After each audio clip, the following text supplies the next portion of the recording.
আলহামদুলিল্লাহ রাব্বিল আলামিন ওয়াসসালাতু ওয়াসসালামু আলা নবিয়িনা মুহাম্মদ ওয়া আলিহি ওয়া আসহাবিহি আজমাইন আম্মা বাদ। প্রিয় দিনী ভাইরা, আজ আমরা নবী আলাইহিস সালাতু ওয়াসসালামের একটি হাদিসকে সামনে রেখে কথা বলতে চাই, যে হাদিসটি সহিহ মুসলিমে বর্ণিত হয়েছে এবং একই ধরনের হাদিস সহিহ বুখারী সহ অন্যান্য হাদিসের কিতাবেও বর্ণিত হয়েছে। যে হাদিসে আমাদেরকে কবিরা গুনার ভিতরে সবচেয়ে বড় কবিরা গুনাহ, মহাপাপের ভিতরে সবচেয়ে বড় মহাপাপ যেগুলো, সেগুলোকে চিহ্নিত করে আমাদেরকে নবী আলাইহিস সালাতু ওয়াসসালাম সতর্ক করেছেন, আমরা যেন কবিরা গুনার ভিতরে, মহাপাপের ভিতরে আবার সবচেয়ে বড় মহাপাপ, সবচেয়ে বড় অপরাধ যেগুলো, সেগুলো থেকে বেঁচে থাকতে পারি। কোরআন এবং সুন্নাহয় যত নিষেধাজ্ঞা আসছে, এই সব নিষেধাজ্ঞাগুলোই মূলত বড়, কোনোটাই কি নয়, ছোট নয়। কারণ এই নিষেধাজ্ঞা আরোপ করছেন কে? আল্লাহ এবং তার রাসূল সাল্লাল্লাহু আলাইহি ওয়াসাল্লাম। আর আল্লাহ এবং তার রাসূল সাল্লাল্লাহু আলাইহি ওয়াসাল্লামের পক্ষ থেকে যখন কোনো নিষেধাজ্ঞা আসে, সেই নিষেধাজ্ঞা আর কি থাকে না, ছোট থাকে না, তুচ্ছ থাকে না। কিন্তু এরপরেও ইসলামী শরীয়তে আল্লাহ এবং তার রাসূল সাল্লাল্লাহু আলাইহি ওয়াসাল্লাম যত কাজ করতে আমাদেরকে নিষেধ করেছেন, সেগুলোকে দুই ভাগে ভাগ করা হয়েছে। কিছু হলো সগীরা আর কিছু হলো কবীরা। কিছু হলো ছোট অপরাধ, কিছু হলো বড় অপরাধ। ছোট অপরাধ হলো কোরআন এবং সুন্নাতে যে সমস্ত অপরাধগুলো, যে সমস্ত নিষিদ্ধ কাজগুলোকে সাধারণভাবে নিষেধ করা হয়েছে, সেখানে কোনো শাস্তির কথা বলা হয় নাই। আর যেই নিষেধাজ্ঞার পাশাপাশি কোরআন এবং সুন্নাহ আমাদেরকে শাস্তির কথা বলেছে, অর্থাৎ এই নিষেধাজ্ঞা অমান্য করলে দুনিয়াতে শাস্তি হবে অথবা আখিরাতে শাস্তি হবে। দুনিয়াতে তার জন্য কোনো সাজা নির্ধারণ করে রাখা হয়েছে, অথবা আখিরাতের কোনো শাস্তির কথা বলা হয়েছে, অথবা সেখানে কোনো লানত, কোনো প্রকার অভিশাপ, কোনো প্রকার শক্ত কঠোরতা আরোপ করা হয়েছে। এরকম যদি কোনো নিষেধাজ্ঞা হয়, সেটা হবে কি? কাবীরাহ বা বড় অপরাধ। ছোট গুনাহগুলোও আবার যদি কেউ বারবার করে, তাহলে সেটা কি হয়ে যায়? বড় অপরাধে পরিণত হয়ে যায়। কারণ সেটা এক পর্যায়ে আল্লাহ সুবহানাহু ওয়া তাআলার প্রতি, তার রাসূলের প্রতি বেপরোয়া ভাবকে কি করে? প্রকাশ করে। এই জন্য প্রিয় বন্ধুগণ, সব ধরনের অপরাধ থেকে বাঁচার জন্য কি করতে হবে? চেষ্টা থাকতে হবে।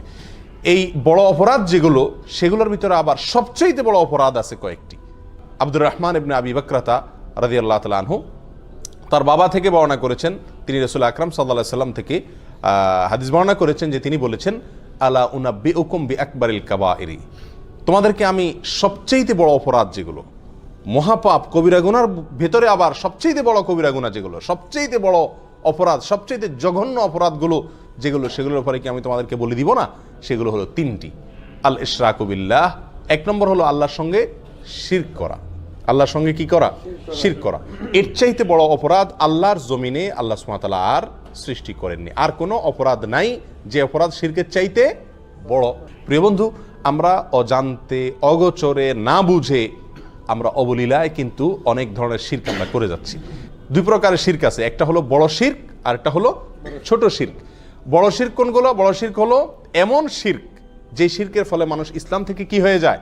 বের হয়ে যায়। ইবাদত আল্লাহর জন্য করলো, অন্য কারোর জন্য করলো। সিজদা আল্লাহকে করলো, কোনো কবরে মাজারে গিয়েও করলো। দোয়া, এটা ইবাদত, এটা আল্লাহর কাছে করলো, আবার কোনো মাজারওয়ালার কাছে গিয়ে সেখানেও চাইলো, সেখানেও দোয়া করলো, সেখান থেকে সন্তান চাইলো, ব্যবসা উন্নতি চাইলো, রাজনীতির উন্নতি চাইলো। এই সবগুলা বড় শিরক। এর ফলে মানুষ কি থেকে খারিজ হয়? ইসলাম থেকে খারিজ হয়ে যায়, বেঈমান হয়ে যায়। এটা হলো বড় শিরক। এই বড় শিরক আল্লাহ তাআলা মাফ করেন না। আল্লাহ বলেছেন, ইন্নাল্লাহা লা ইয়াগফিরু আন ইউশরাকা বিহি ওয়া ইয়াগফিরু মা দুনা যালিকা লিমান ইয়াশা। আল্লাহ সুবহানাহু ওয়া তাআলা তওবা ছাড়া যে কোনো গুনাহ মাফ করে দিতে পারেন। বান্দা তওবা না করলেও আল্লাহ তাআলা চাইলে মাফ করে দিতে পারেন। সাধারণত মাফ করেন না, চাইলে মাফ করতে পারেন, সেটা আল্লাহ তাআলার ব্যাপার। কিন্তু আল্লাহ তাআলা নিজের জন্য নিজে এটা অবধারিত করে রেখেছেন যে তিনি তার সঙ্গে শিরক করলে, আল্লাহর সঙ্গে কেউ পার্টনার সাব্যস্ত করলে, সেটাকে আল্লাহ তাআলা কি করবেন না? ক্ষমা করবেন না। এটা ক্ষমার অযোগ্য অপরাধ। হ্যাঁ, যদি কেউ তওবা করে দুনিয়া থেকে মারা যায়, কোনো মাজারে, কোনো কবরে সিজদা করেছে, সেখানে গিয়ে সন্তান চাইছে, কোনো বড় ধরনের শিরক করেছে, অথবা অন্য যতভাবে বড় শিরক হতে পারে সেগুলো করেছে, পরে আল্লাহর কাছে আবার ক্ষমা চাইছে, সেটা ভিন্ন কথা। তওবা করে যদি ফিরে আসে, সেটা আল্লাহ তাআলা অবশ্যই কি করবেন? মাফ করবেন। তাহলে শিরকের ভিতরে বড় শিরক যেটা, সেটা সবচেয়ে জঘন্য, আর ছোট শিরক যেটা, সেটাও কম জঘন্য নয়। ছোট শিরক হলো কথাবার্তার ভিতরে বলার ভুল। আমরা আল্লাহর সঙ্গে, আল্লাহর শক্তিমত্তার সঙ্গে, আল্লাহর যে সমস্ত গুণাবলী আছে সেগুলোর সঙ্গে অন্য কাউকে কি করলাম? পরোক্ষভাবে শরীক করে ফেললাম। উপরে আল্লাহ, নিচে তুমি, আগে আল্লাহ, পাশে তুমি, এই জাতীয় অনেক উল্টাপাল্টা কথা আমরা বলি, অনেক সময় কোনো আমল করি, দিনই কোনো কাজ করি, কিন্তু সেখানে দুনিয়ার কোনো ধান্দাও থাকে আল্লাহকে খুশি করার পাশাপাশি। এই সবগুলোই ছোট শিরকের অন্তর্ভুক্ত। আল্লাহ তাআলা আমাদেরকে বড় শিরক, ছোট শিরক সবগুলা থেকে বেঁচে থাকার তৌফিক দান করুন। শিরক থেকে বেঁচে থাকার জন্য সবচেয়ে বড় এবং প্রধান উপায় হলো শিরক সম্পর্কে জ্ঞান অর্জন করা। তাওহীদ এবং শিরকের জ্ঞান যদি আমার মধ্যে থাকে, তাহলে ইনশাআল্লাহ আমি শিরক থেকে কি করতে পারবো? বেঁচে থাকতে পারবো। আমরা অজান্তে না জেনে শিরক করে ফেলছি, যার কারণে আমার ঈমান থেকে আমি কি হয়ে যাচ্ছি? খারজ হয়ে যাচ্ছি। তাহলে সবচেয়ে বড় অপরাধের ভিতরে 1 নম্বর অপরাধ হলো আল-ইশরাকু বিল্লাহ, আল্লাহর সঙ্গে কি করা? শরীক বা পার্টনার সাব্যস্ত করে ইবাদত করতে গিয়ে, দোয়া করতে গিয়ে যে কোনো ভাবে আল্লাহ ছাড়া অন্য কারোর নামে আপনি শপথ করলেন, এটাও এক ধরনের কি? শিরক হয়ে যায়। আল্লাহ ছাড়া অন্য কারোর নামে আপনি মান্নত করলেন, আল্লাহর নামে মান্নত করতে হয়, মান্নত করলেন কোনো মাজার নামে, কোনো পীরের নামে, তাহলে এটা কি হয়ে যায়? শিরক হয়ে যায়, যেগুলো আমরা অহরহ করছি, আমাদের সমাজে অনেকেই করে চলেছেন। আল্লাহ আমাদেরকে হেফাজত থাকার তৌফিক দান করুন। দ্বিতীয় যেই অপরাধটি মহা অপরাধ, মহাপাপ, কবিরা গুনার ভিতরে আবার সবচেয়ে বড় কবিরা গুনাহ, সেটা হলো উকুকুল ওয়ালিদাইন। জঘন্য একটি বিষয়, অহরহ আমরা অবলীলায় সবাই কম বেশ করে চলেছি, সেটা হলো মা বাবার অবাধ্যতা, নাফরমানি। মা বাবার কি করা? নাফরমানি করা। নবী আলাইহিস সালাতু ওয়াস সালাম একান্তে খাসভাবে তার অনেক সাহাবা একরামকে ওসিয়ত করে গেছেন। সাধারণ নসিহত না, ওসিয়ত কোনটা? মৃত্যুর আগ মুহূর্তে মানুষ একেবারে মনের গভীর থেকে, হৃদয় নিংড়ানো যে তপ্ত আহ্বান রেখে যায়, বাবা এই জিনিসটা করিও না, এটা করিও, এইগুলোকে বলা হয় সাধারণত কি? ওসিয়ত। নবী আলাইহিস সালাতু ওয়াস সালাম তার বিভিন্ন সাহাবা একরামকে ওসিয়ত করেছেন।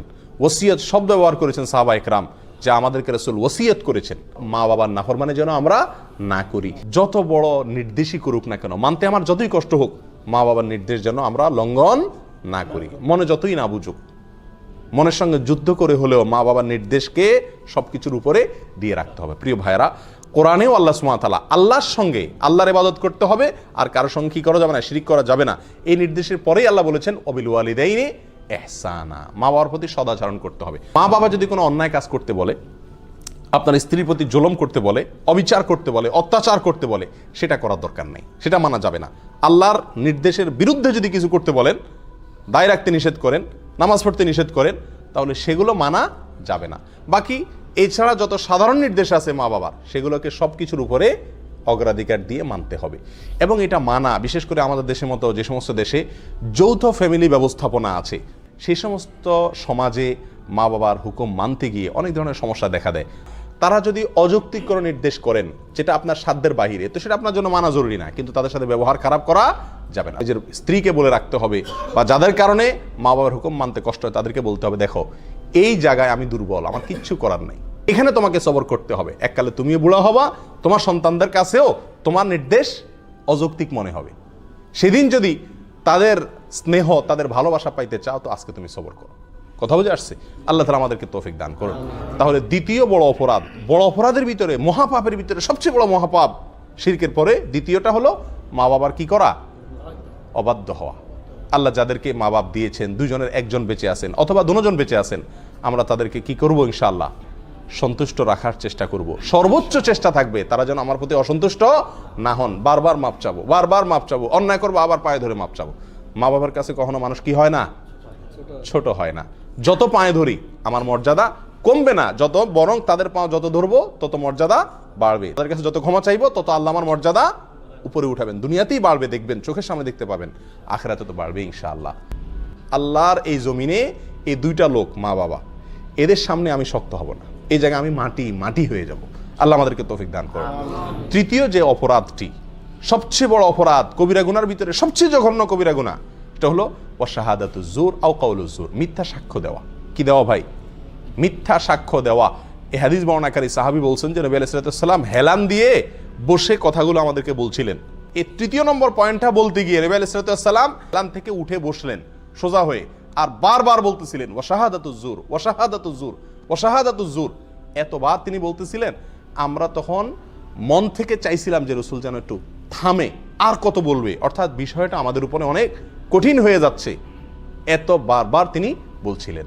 মিথ্যা সাক্ষ্য দেওয়া অপরাধ সমূহের ভিতরে, কবিরা গুনার ভিতরে এটা অনেক বড় মাপের কবিরা গুনাহ।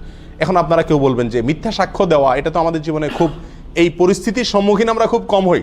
সাক্ষী দেওয়া এটা তো আদালতে হয় সাধারণত, আদালতে অনেকে আছে আমরা জীবনে একবারও যাই না, বেশিরভাগ লোক যাই নেই। তাহলে মিথ্যা সাক্ষ্য দেওয়ার এই বিষয়টা থেকে তো আলহামদুলিল্লাহ আমরা মুক্ত না ভাই। বহু ক্ষেত্রে আমরা মিথ্যা সাক্ষ্য দিয়ে থাকি নিজের অজান্তে, আমরা জানি না যে এটা মিথ্যা সাক্ষ্য হয়ে যায়। যেমন আপনাকে কেউ জিজ্ঞাসা করলো, ভাই লোকটা কেমন, হয়তো সে তাকে চাকরিতে নিবে বা তার সাথে কোনো লেনদেন করবে, আপনার সঙ্গে হয়তো তার দোস্তি আছে, আপনি বলে দিলেন না তার মতো মানুষ হয় না, অথচ লোকটা সুবিধার না। অথবা আপনার সঙ্গে তার শত্রুতা আছে, লোকটা কিন্তু ভালো, আপনি বলে দিলেন না সে কি মানুষ নাকি, মানুষের জাত না। এটা কি দিলেন আপনি? মিথ্যা সাক্ষী দিলেন। কথা বোঝাতে পারছি? আমাদের দেশে, গ্রাম দেশে জিনিসগুলো বেশি হয়, শহরেও কম বেশ হয়। বিয়ে শাদী উপলক্ষে হয়তো কেউ মেয়ে দেখতে আসছে দূর থেকে কোনো গ্রামে, অথবা ছেলে দেখতে আসছে, তো জিজ্ঞাসা করলো আপনাকে যে মেয়েটা কেমন ভাই, ছেলেটা কেমন ভাই। তো আপনার সাথে সম্পর্ক যদি ভালো থাকে, তত ব্যাড রেকর্ডই থাকুক তাদের, আপনি বলে দেন কি, আরে ভাই এ তো হাজারে একটা, মাশাআল্লাহ। আর যদি আপনার সাথে সম্পর্ক খারাপ থাকে, তখন বলে দেন কি, যত ভালোই হোক বলে দি ভাই আপনি যেমনি আসছেন তাড়াতাড়ি সরেন ভাই, আল্লাহ বাঁচাইছে, আমার জিজ্ঞেস করছেন আপনারা, একবার দরা তো খাইছিলেন, এখন সর্বনাশ, হায় হায় আর জায়গা পান নাই আপনারা। এই সমস্ত কথা আমরা বলি কি বলি না? এগুলো সব কি? মিথ্যা সাক্ষী দেওয়া। লোকটা ভালো বা মন্দ, যেমন আমি যতটুকু জানি ততটুকু বলতে হবে, তার সাথে আমার সম্পর্ক যাই থাকুক না কেন, না হলে সব কি হয়ে যাবে? মিথ্যা সাক্ষ্য হয়ে যাবে। মিথ্যা সাক্ষ্যের আরো বহু চিত্র আমাদের সমাজে কম বেশ আছে। ছোটখাটো বেজালে, গন্ডগোলে, ফাসাদে, মারামারিতে, ঝগড়াঝাটিতে, বিচার অথবা মানে বিচারের মতো কোনো সালিশি যদি হয় বা এই জাতীয় কোনো মিউচুয়াল হয়, তো সেখানেও দেখা যায় আমি প্রত্যক্ষদর্শী, অনেক সময় আমি সাক্ষী দিতে চাই না, সাক্ষ্য দিতে চাই না। সাক্ষ্য দিতে না চাওয়া এটা একটা অপরাধ। আর মিথ্যা সাক্ষ্য দেওয়া, সাক্ষী দেওয়া, এটা কি?